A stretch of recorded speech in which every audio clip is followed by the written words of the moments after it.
All right, welcome back. This week we're going to be doing chapter 4, talking about psychoanalytic therapy. So, what is psychoanalytic therapy? It is the first talk therapy, and it was invented by Sigmund Freud, and expanded on by many others.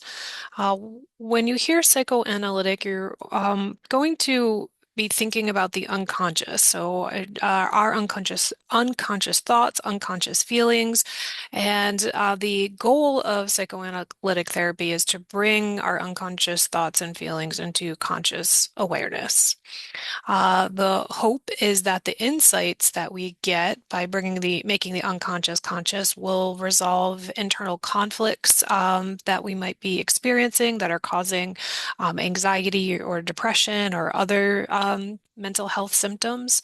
And this was the dominant therapy from the 1900s to about the 1960s. But is it evidence-based? So there are many parts of Sigmund Freud's theories that have not held up to scrutiny or are too complicated to test, but there are parts of his theory that are, and that's why he's still taught today. So research and science support the idea of the unconscious, that it does exist. It recognizes defense mechanisms as a way to protect the self. We do recognize how our early childhood experiences can impact us as we grow as adults.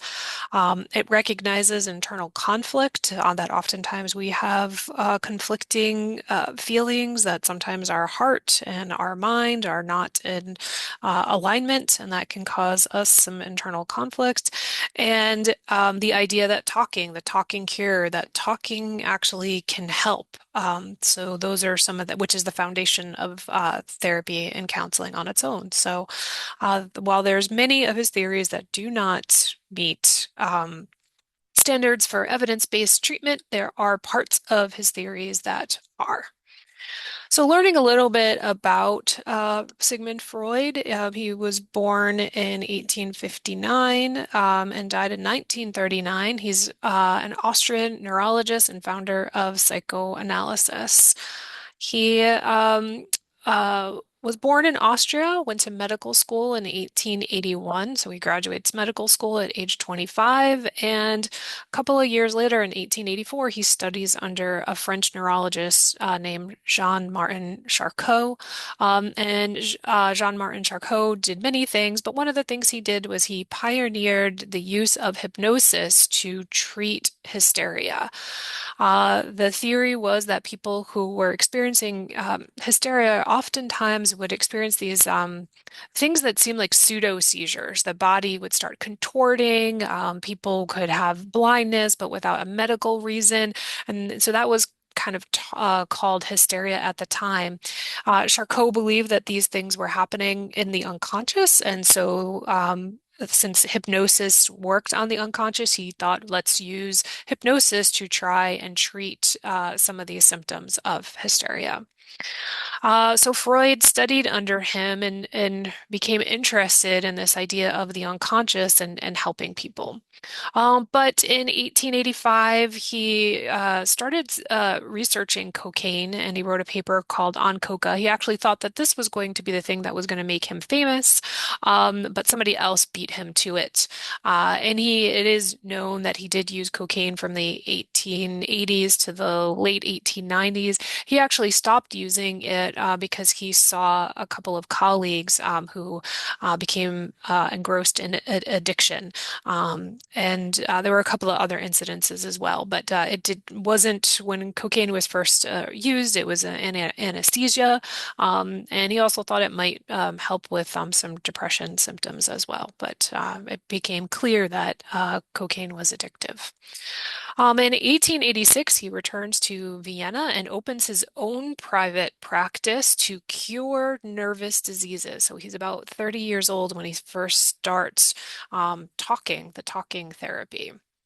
So he does this using hypnosis at this time, but he becomes wary of hypnosis. He becomes wary of hypnotic suggestion. So even though hypnosis can get into people's unconscious, it, it wasn't exactly what he was looking for. Sometimes it was just a temporary fix. Sometimes some of the suggestions that happened made the patients worse. So he became very wary of using hypnosis, but was wondering if there was another way to access the unconscious. And so he developed this idea called free association to replace hypnotic suggestion. So free association is when you would have a patient sit, look away from him, so there was no distractions, and would say things like, "When I say dad, what comes to mind?" And so then the person would start using some words that came to mind around that. It could be mom, it could be whatever the suggestion was, but that's what free association was, to see where the mind would go.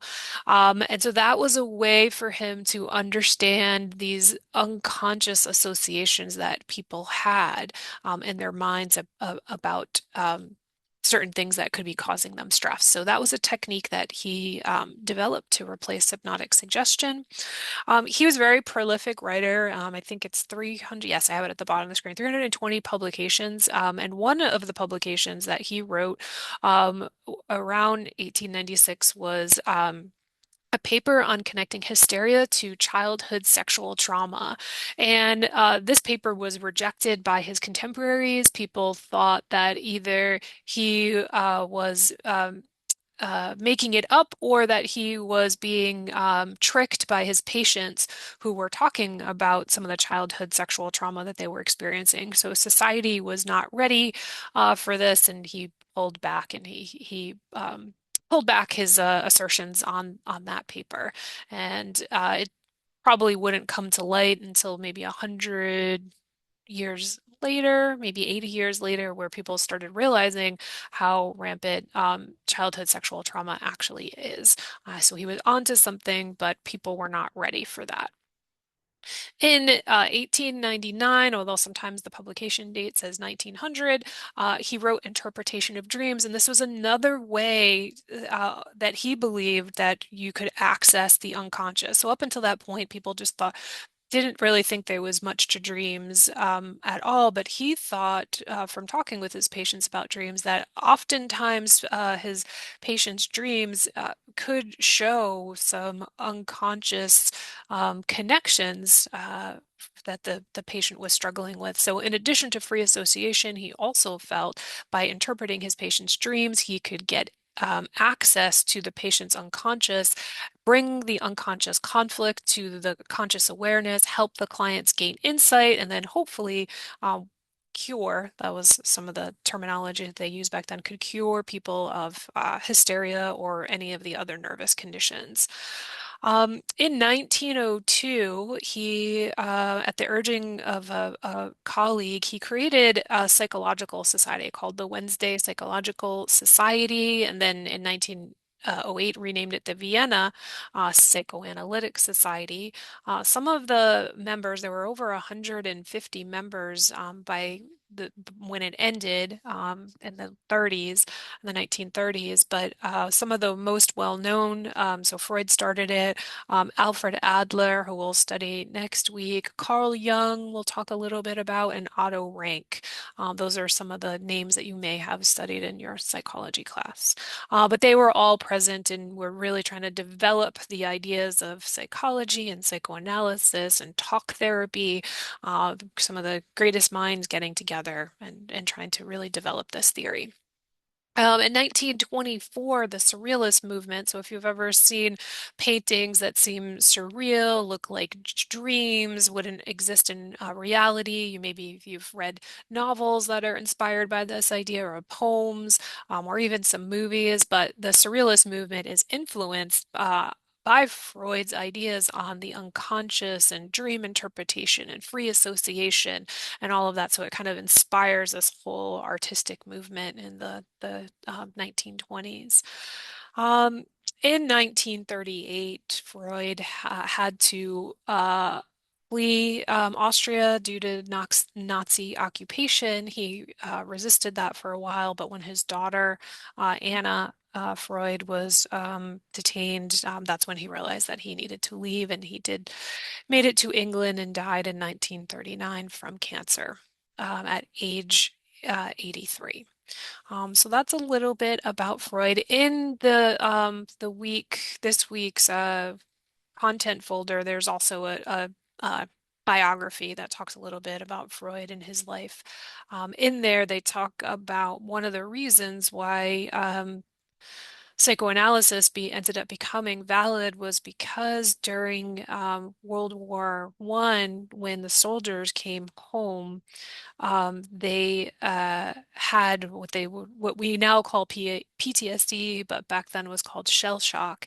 And his techniques actually helped a lot of soldiers recover, which gave a lot of credibility to what he was doing. It was one of the only things that was helping soldiers at that time. So it gave credibility to it and validated it, and is probably another reason why it didn't, this idea of talk therapy didn't go away.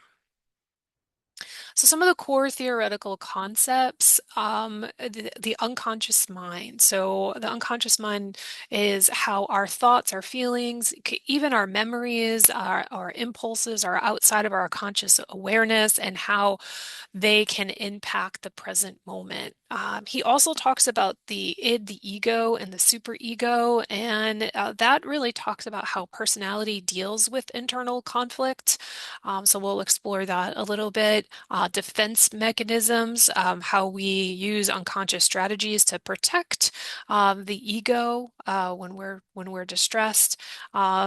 He also will talk a little bit about psychosexual stages, not because his theories on this are credible, but because of what it influenced. So if you've ever studied Eric Erickson's psychosocial or stages of development, that the ideas, the psychosexual stages, uh, inspired that which we use and talk about in many psychology classes.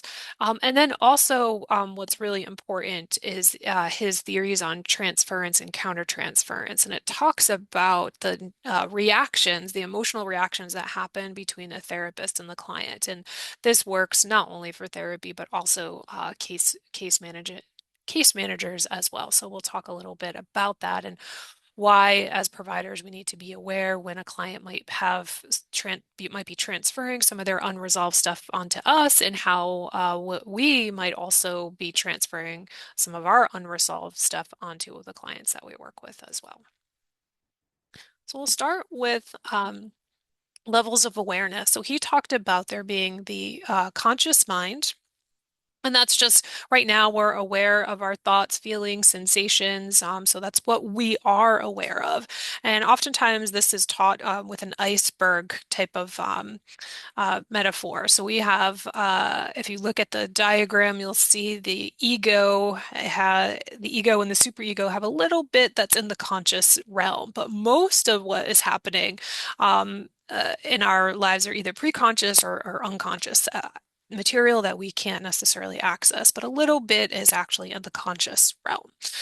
So if you're trying to access and process things that are conscious, in case management or therapy, just regular talk therapy would work for that. But if you're trying to dealing with some of the preconscious or the unconscious material, that's when you would start using some of the psychoanalytic techniques. So the preconscious mind are the thoughts, feelings, and memories that aren't immediately conscious, but can be brought to awareness through association. So if you've ever, been outside and had smelt like spring, or smelt gasoline at a gas station, or have been somewhere where you smelt certain foods and it just brings back memories. Or if you're driving along and you hear a song and you're just like, oh my gosh, that reminds me of when I was 5 or when I was 16.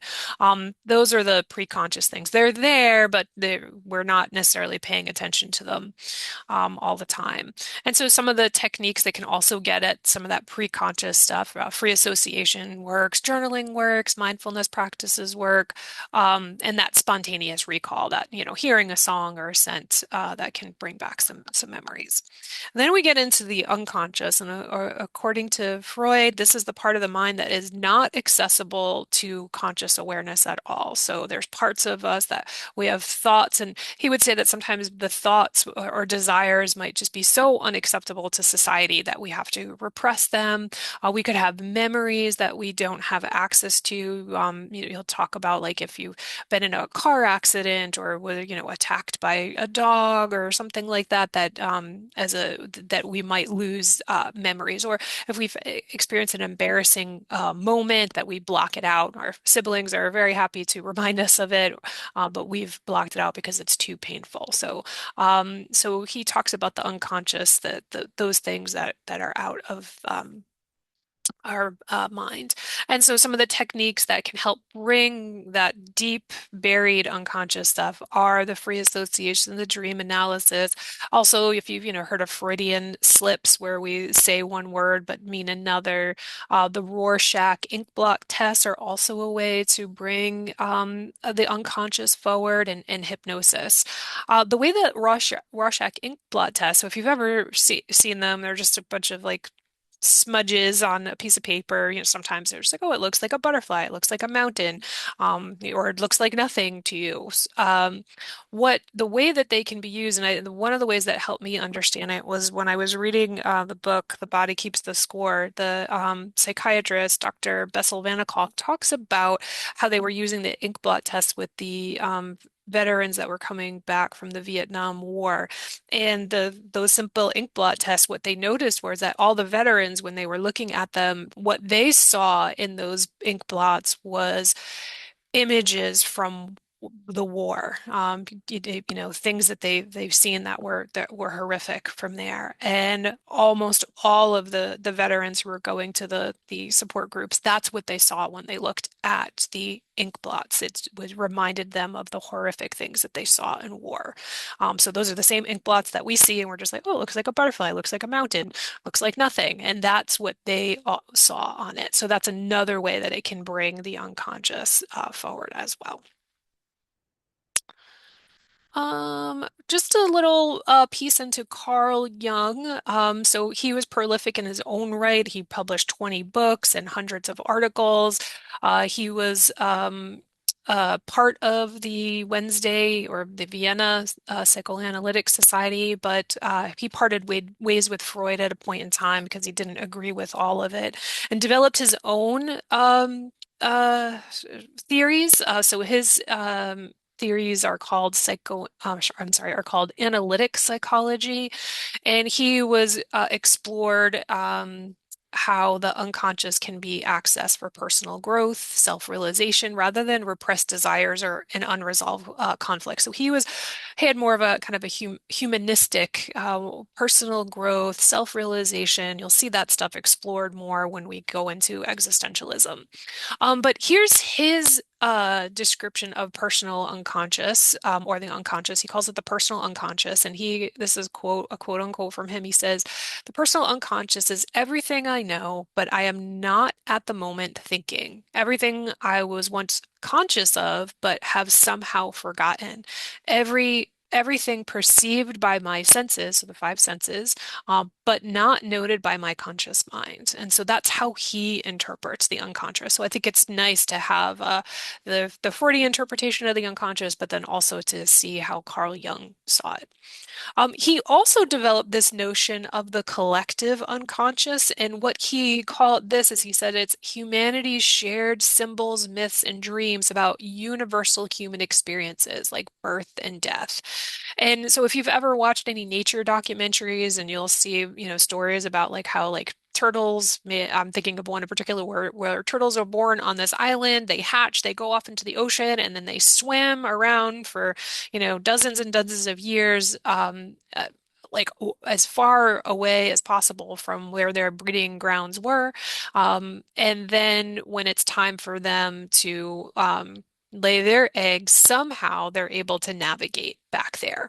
So he kind of looks at that as like almost a way of thinking about the collective unconscious. So if these animals have that, or birds that know how to like migrate without maps or compasses, and they have this annual pattern and they're able to fly it somehow, or so those are the types of things where he thought there must be some human equivalent to that.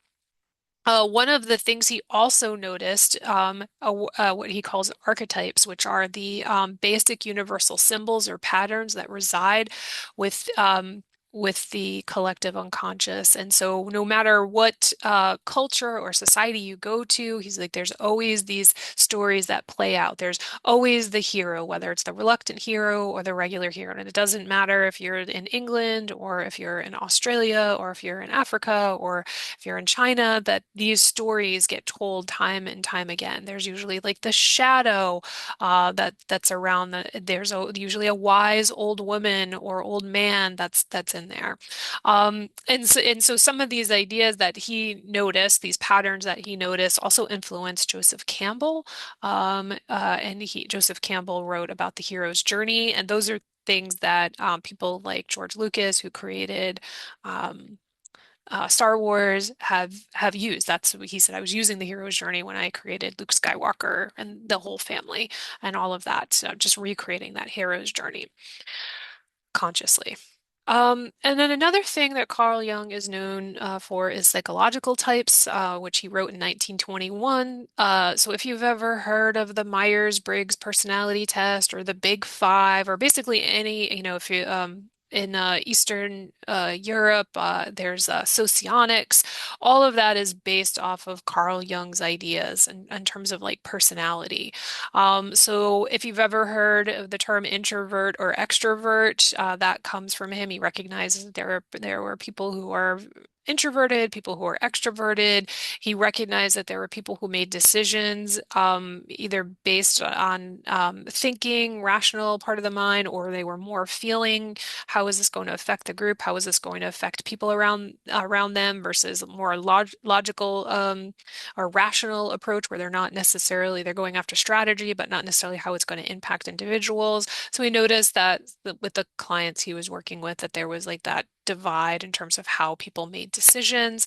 He also noticed that people have preferences on how they take in information. So some of his clients were very senses focused. It was, they see it, feel it, smell it, that's how they took in information. It had to be concrete, it had to be right in front of them. They had to see it.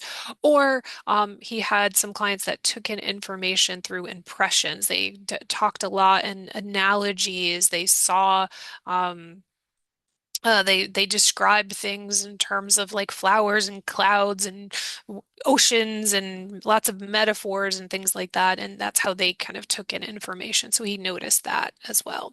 And then he also noticed that a lot of his clients have a preference for past, present, or future oriented in terms of where they could escape to. What was a safe place for them to escape to? Talking about the past, or fantasizing about the future, or just doing something in the moment. They just had to be like occupied in the present, just like doing something. So he noticed some of these things, and that's his psychological type work.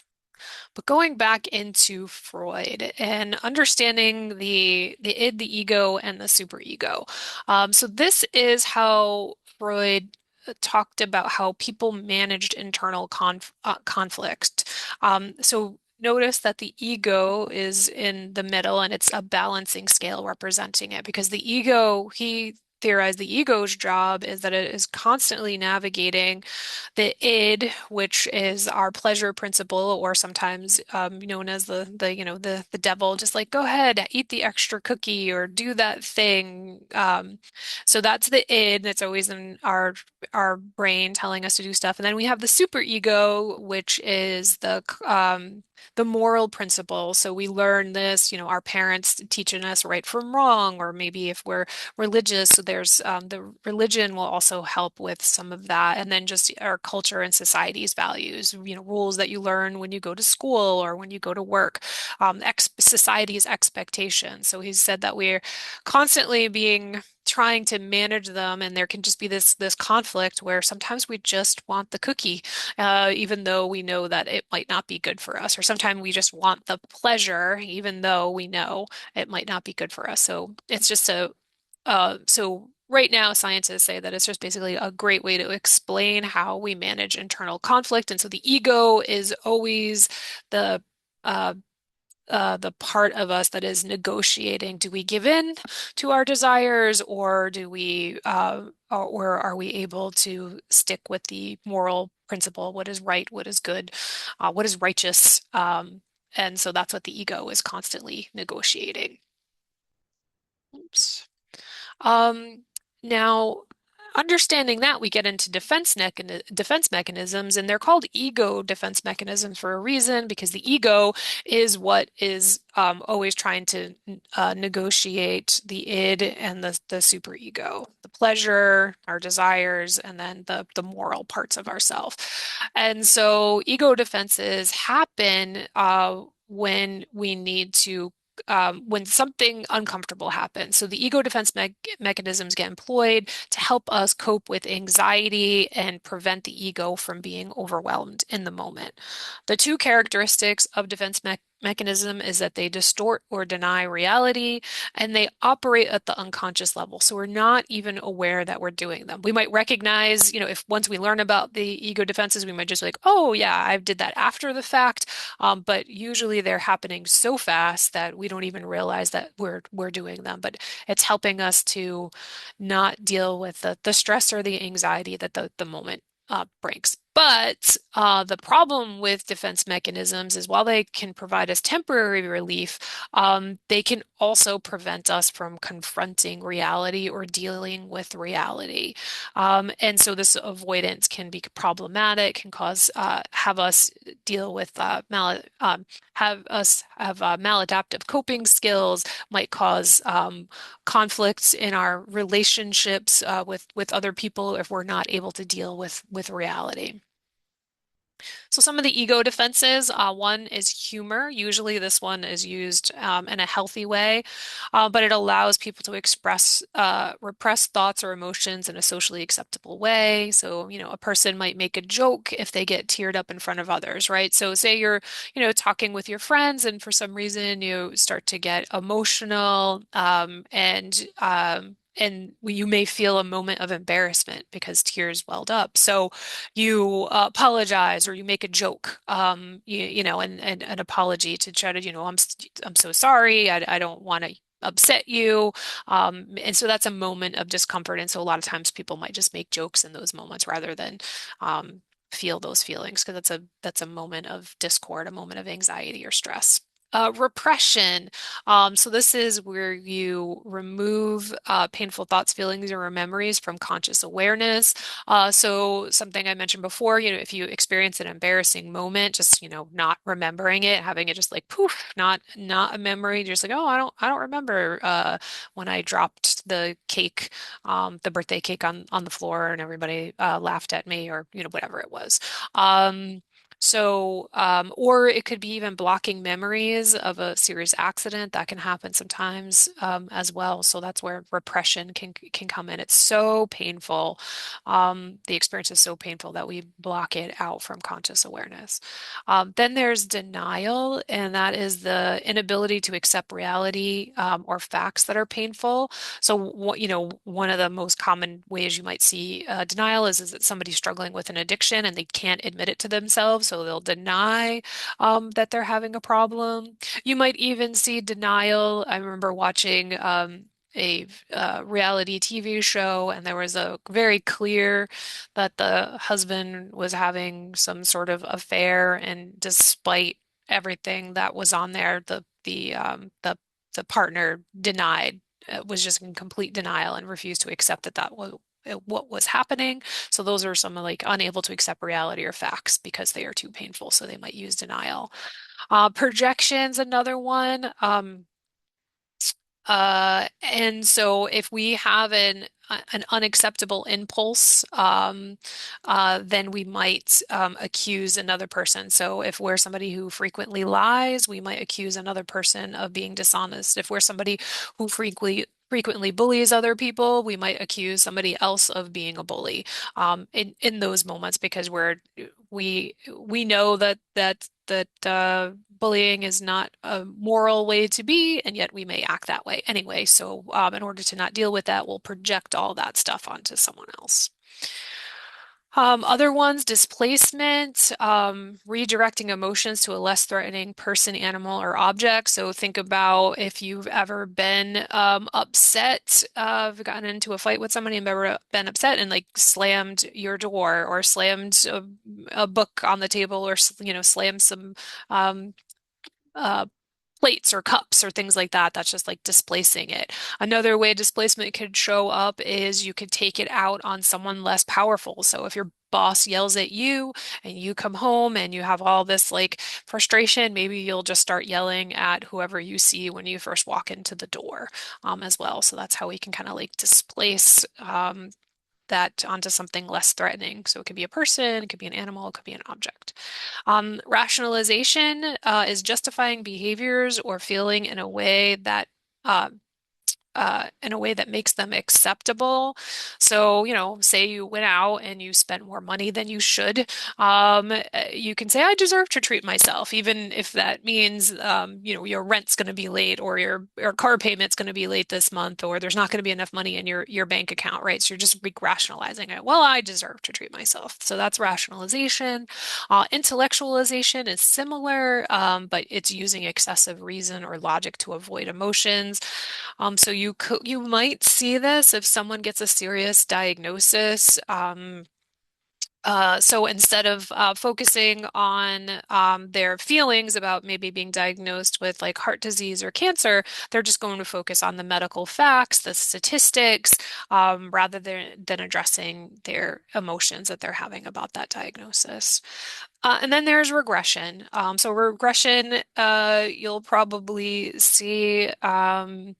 If there's certain things that can bring about regression. So it's reverting to an earlier developmental stage. So if you have a kid that's like 10 years old and then the parents get a divorce, you might see the child going backwards. Maybe they'll start sucking their thumb or using, baby talk or things like that because they're dealing with stress or anxiety. You might also see it at the holiday table around some of the holidays when family members get together, like all of a sudden, just old behaviors start coming out, maybe starting acting like a temperamental teenager instead of a grown adult because of stress or anxiety. So those are some of the things where regression can happen. And so those are all the ego defense mechanisms that are there because we're having some type of internal conflict that we're not sure how to deal with in the moment. So this is what we use to protect ourselves. Um, so why are defense mechanisms used? So they're used as a protection to protect us from anxiety, stress, emotional conflict. They can help to reduce our anxiety. They can protect our self-esteem. They can help us handle internal conflict and cope with stress and with trauma. But also we have to realize that at a certain point they may become problematic if it makes it so that we can't have connections with it can disrupt our relationships with people that are close in our life. So if it starts to do that, that's when the defense mechanisms are no longer useful. They have now become problematic. And defense mechanisms are done at the unconscious level. Again, once you recognize which defense mechanisms you use, you might catch yourself doing them, but usually a second or two or a moment or two after you have used them because it's just they're happening so fast, and that unconscious awareness. Developmental phases. So, developmental phases that influence personality. So, this is where I mentioned about Freud's psychosexual stages. His stages were oral, anal, and phallic. He said at the oral stage, if a person's doesn't resolve this conflict, then they might have a difficulty to trust themselves or others. I'm not going to spend a lot of time on this because really what's important about this for me is that it influenced Erik Erikson to develop his own stages of development, and these are more validated. So we'll spend time on this and not time on Freud's, but it did inspire that idea did inspire Erik Erikson. So you've probably seen this in some of your classes before in terms of the developmental stages of childhood. So you'll even see the first one, infancy, 0 to 1, trust versus mistrust. If a caretaker provides basic needs, the infant will develop trust. If not, they will mistrust others. So if we want to see what that looks like, how that might show up in therapy, you'll see a scenario where we have with Sarah. So Sarah presents, she comes to therapy, she presents with anxiety and difficulty trusting others, both in personal and professional relationships. She describes a pattern of pushing people away, even those who show consistent support. Sarah fears that if she gets too close to others, they will ultimately let her down, just like she experienced growing up. In therapy, Sarah shares how she struggles to believe that people will follow through on their promises or genuinely care about her emotional needs. Sarah says, I've been hurt before, so I try not to get too close to people. I'm always worried that someone will disappoint or leave me. I know my friends mean well, but I just don't trust that they will be there when I really need them. I often feel like I'm the only one who can depend on myself because I've learned that people can't always be counted on. It's easier to push people away before they have a chance to let me down. So that's an example of trust versus mistrust when it can show up. Another one that you might see is the adolescence, age 12 to 18, identity versus role confusion. So that's when we are trying to just figure out like who we are, what our role is in society. This is where we do a lot of trying to figure out who we are through our relationships with friends or where we're going to go to college. So if this doesn't get resolved, you might see it show up like this. Miguel is in his first year of college and comes to therapy feeling uncertain about his future. He expresses confusion about his career path, his personal values, and his sense of who he truly is. Miguel admits that he feels pressure from both his family and friends to figure things out, but he's unsure about what he wants himself. He says, I don't know what I'm doing here. I feel like everyone around me has it all figured out. My parents keep asking me what I'm going to major in, but I honestly don't even know what I like anymore. I thought I wanted to go into business because it seemed like the thing to do, but I don't really enjoy my classes. It's hard because I feel like I'm expected to make decisions, but I have no idea what's right for me. Sometimes I feel like I'm pretending to be someone I'm not, just to fit in. I don't even know what kind of person I am anymore. So that's an example of that one. Another one that you'll see if you're working with adults aged 18 to 35, it's intimacy versus isolation. So the developmental task here is to form intimate relationships. That's not just with the partner, that can be with family or friends as well. And if we're not able to do this, we can experience alienation or isolation. So here's what that might look like in counseling. We have James who's frustrated with his inability to form meaningful, lasting romantic relationships.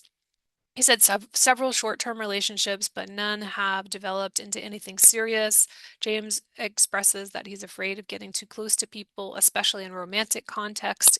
He tends to avoid emotional vulnerability. Despite his desire for connection, he feels anxious about the idea of becoming emotionally dependent on someone or letting someone else become too close to him. I don't know what's wrong with me. I think I want a meaningful relationship, but whenever things start getting serious, I freak out and pull away.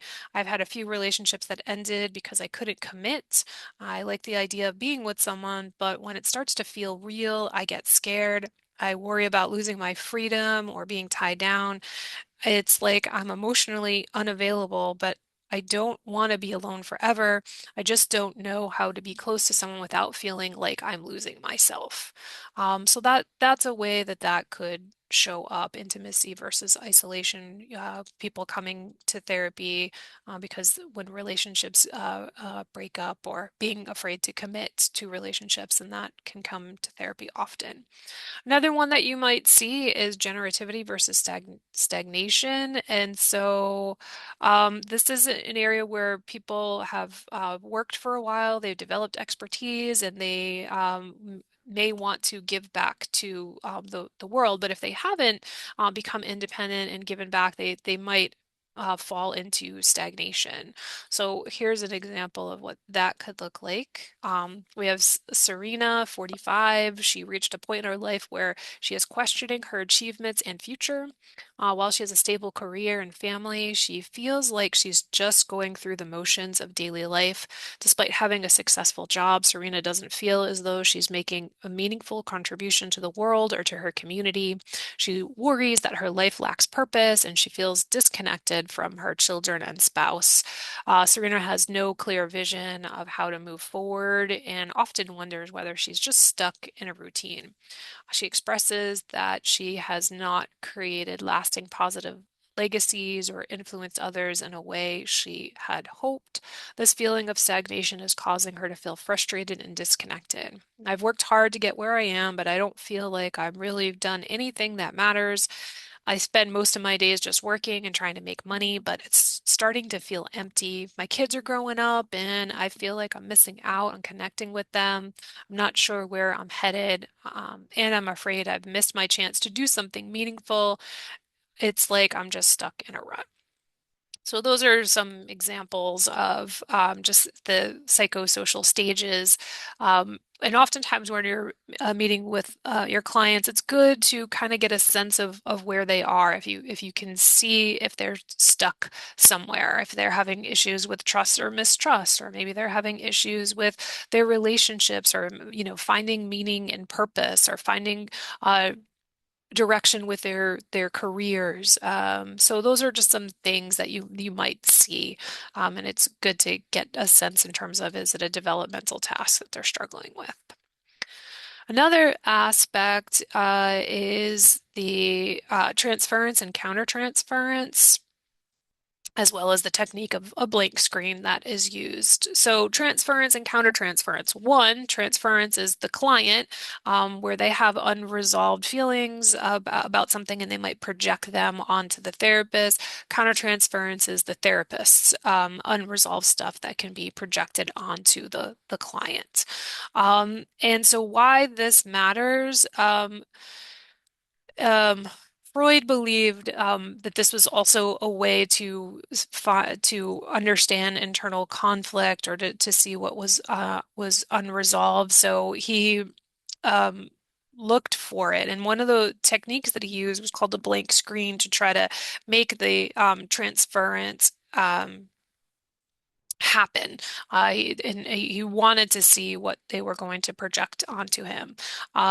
And the countertransference he recognized was that it could affect, if the therapist has unresolved issues or starts to projecting some of their unresolved issues onto the client, that can really hurt treatment. Either the therapist might lose their confidence um, to go after some issues that are there, or they could get angry with the client if they have some unresolved things. So when we look at like an example of what this could look like, here's a scenario. So we have the client. So in this scenario, the over the past few sessions, the young adult client has begun reacting defensively whenever the therapist gives feedback. The client accuses the therapist of being judgmental and never satisfied, echoing phrases they've used to describe their critical father. The therapist, who had a controlling and emotionally distant father, finds these accusations triggering, and he starts becoming overly reassuring in sessions, avoids giving constructive feedback, and feels anxious before meeting with the client. So, what aspects of the scenario reflect transference? Well, that's the client accusing the therapist of being judgmental and never satisfied. And then the countertransference is that the because he has his own father issues, it makes him not actually be therapeutic anymore and give the feedback that's needing. He pulls away and doesn't help the client overcome this internal unconscious conflict that he might be struggling with. So those are some things to look out for. The blank screen approach. So this is what Freud used. This is actually a picture of Freud's couch where his patients used to lie down, and he would have them. He would use this to encourage clients to transfer unconscious material onto the therapist. So the theory is that the therapist's neutrality would allow unconscious material to be transferred onto the therapist, and the technique is the therapist limits self-disclosure, remains emotionally neutral, and positions themselves out of the client's view. This idea inspired in many agencies the don't self-disclose policy ever. But today, that is really more about boundaries, avoiding harm, and keeping focus on the client, not necessarily transference. But you'll still hear people talking about this blank screen approach of not disclosing anything about themselves. So it's important when you hear people talk about it in that way to understand where it's coming from. That's from the psychoanalytic thing. And many people now say that their therapist neutrality is can't be done. That's unrealistic for a therapist to be neutral and be objective and all the things that they were trying to do. And even though Freud recommended this blank screen approach, he did not use it all the time. There's video footage of Freud, taking his clients on a vacation with him and doing all kinds of things that we wouldn't necessarily dream of today. So wrapping up, so recognizing theory versus technique. So the theory and the concepts explain the reasons why. So the unconscious mind, when we talk about the conscious, the unconscious, the preconscious, when we're trying to understand internal conflict, we're saying the ego is struggling with the moral part of ourself versus the pleasure parts of ourself, defense mechanisms, trying to protect ourselves from stress or anxiety, and then the transference and countertransference, saying that it's inevitable that clients will transfer some of their unresolved stuff um, onto us, and that we might transfer some of our stuff onto them.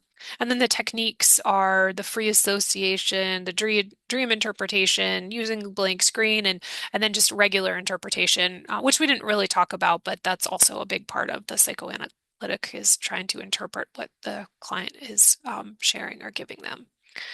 Some criticisms of psychoanalytic approaches is that the cost and the length of treatment. So yes, you can still get trained in psychoanalytic or psychodynamic approaches. The mean length of treatment is 3 to 7 years. In Sweden, it takes an average of 5 to 7 years, which can be a long time. There's a question if therapists can really be a blank screen. There can be an overemphasis on unconscious conflict, sexuality, early childhood, overemphasis on how the therapist interprets what is going on with a person. The therapist making it so that the therapist is an expert in devaluing what the client has to bring. And then because of the nature of the times, there's a lot of culture and gender biases too as well. But the main contributions of psychoanalytic therapy is it's the first talk therapy. Therapy wouldn't exist the way it does today, which is hard to imagine. But yes, that talking actually helps. Also, the importance of early childhood shaping who we are as people, recognizing that there are many parts of ourselves that are unconscious and that we're not aware of, how we use defense mechanisms, and then if we're working in the field, we have to be aware of transference and countertransference and how that may affect. So we'll stop here for today. Um, I will see you next week. We'll do another psychoanalytic approach and we'll explore Adlerian therapy, which is also a person that was originally part of Freud's Wednesday Psychological Society as well. Take care.